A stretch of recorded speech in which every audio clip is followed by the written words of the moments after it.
ঢাকার ভিতরে মিরপুর যদি অল্প খরচে এবং অল্প সময়ের মধ্যে এরকম সুন্দর একটি জায়গা ঘুরে আসতে চান তাহলে কিন্তু পুরো ভিডিওটা শুরু থেকে দেখতে হবে। হ্যালো এভরিওয়ান, আসসালামু আলাইকুম। আজকে আমরা চলে এসেছি বেড়িবাঁধের এলাকায় এবং বেড়িবাঁধের মধ্যে কিন্তু দীর্ঘ 1 বছর যাবত কিন্তু এই সুন্দর ব্রিজের মধ্যে একটি রাস্তা তৈরি করা হয়েছে। তাই আমরা চলে গেলাম ওইখানে আজকে ঘুরতে। আমরা আজকে একটি অটো ভাড়া করে নিয়েছিলাম, যেহেতু আমরা 5 জন ছিলাম। 5 জনের আমাদের এই অটো ভাড়া পড়েছে 120 টাকা আমাদের এলাকা থেকে, এবং 120 টাকা দিয়ে আমরা চলে গেলাম ডিরেক্ট ওইখানে। আপনারা যারা কাছাকাছি থাকবেন না তারা কিন্তু 14 নম্বর হয়ে আসা যে আলিফ বাসগুলো আছে ওই বাসে উঠে যাবেন, এবং বাসগুলো কিন্তু এই বেড়িবাঁধের সামনে দিয়ে থামবে। এবং আপনাদের বেড়িবাঁধের এখানে যে স্পটটা ভালো লাগবে, ছোট ছোট কিন্তু ক্যাফে আছে, এখানে চায়ের দোকান আছে, যে স্পটটা ভালো লাগবে আপনারা কিন্তু ওখানে বসে যাবে। আমি মূলত আমার মামার বাসা থেকে ওখানে যাচ্ছিলাম, এবং এইটা হলো কোনাবাড়ি বাস স্ট্যান্ড। এই কোনাবাড়ি বাস স্ট্যান্ড হয়ে কিন্তু আমি বেড়িবাঁধ এলাকায় চলে গেলাম, এবং যেতে যেতে কিন্তু দেখবেন এই সুন্দর রাস্তাগুলোর এত সুন্দর ভিউ ছিল। আর ওই দিনের দিনটা ছিল এত সুন্দর, মানে বৃষ্টি হওয়ার আগে যে একটা পূর্বাভাস থাকে না, ওরকম সুন্দর একটু ওয়েদার ছিল। এবং এই ওয়েদারে কিন্তু ঘোরার জন্য পারফেক্ট একটা ডেস্টিনেশন হবে এইটাই। আপনারা কিন্তু ঘোরার জন্য কিন্তু উইকেন্ডে এবং উইকডেসও কিন্তু চলে যেতে পারবেন এই সুন্দর একটি জায়গাতে।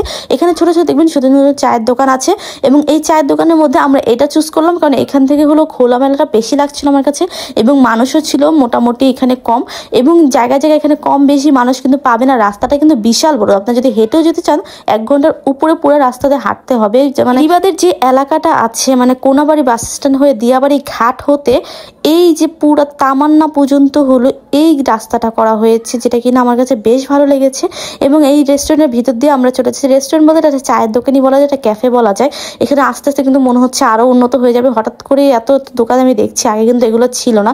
গত 3-4 মাস আগে আমি এই দোকানগুলো দেখিনি, বাট মানুষের এত চাহিদা যে কারণে হলো এখানে এলাকাবাসীরা কিন্তু সুন্দর সুন্দর ছোট ছোট চায়ের ক্যাফে দোকান টাইপ দিয়ে দিয়েছে, যেখানে চা এবং চিপস পাবেন, অন্যান্য কোনো খাবার কিন্তু আপনারা পাবেন না। ব্রিজটা কিন্তু পশ্চিম পাশে, মানে এখানে আপনারা সূর্য উদয় সূর্য অস্ত সব দেখতে পাবেন। এবং এটা কিন্তু টিকিট কেটে কোনো কিছু যাওয়ার রাস্তা না, এটা একদম পুরো মেন রাস্তায় আছে। আপনারা ওপেনলি সবাই এখানে আসতে পারবেন, কোনো টিকিট এগুলো কিচ্ছু কাটার কোনো প্রয়োজন নেই।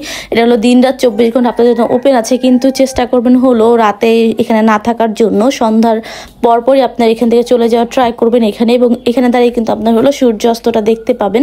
এবং সেদিন ছিল হলো একটু বৃষ্টি বৃষ্টি ওয়েদার, যে কারণে হলো সূর্যাস্তটা সূর্যটা এত সুন্দর মতো দেখা যাচ্ছিল না, যে কারণে আমরা সূর্য ডোবার আগেই চলে আসছিলাম এখানে।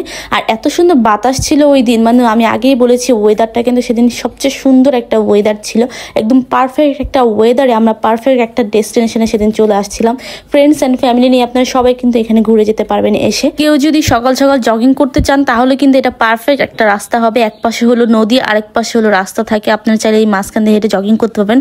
1 ঘন্টার একটা রাস্তা হেঁটে হেঁটে কিন্তু অনেক টাইম হাঁটতে হয়। আপনারা এর জন্য চেষ্টা করবেন যে মেন রোড থেকে আসার জন্য, মেন রোড দিয়ে আসবেন, এবং যে জায়গাটা আপনাদের পছন্দ লাগবে ক্যাফে, যেখানে ক্যাফে আছেন ওইখান দিয়ে হলো আসার ট্রাই করবেন, তাহলে কিন্তু আপনারা উপরে উঠতে পারবেন। কারণ এটা কিন্তু নদীর সাইডে, এর জন্য উঠার কোনো রাস্তা থাকবে না যদি কোনো ক্যাফে বা চায়ের দোকান না থাকে এরকম।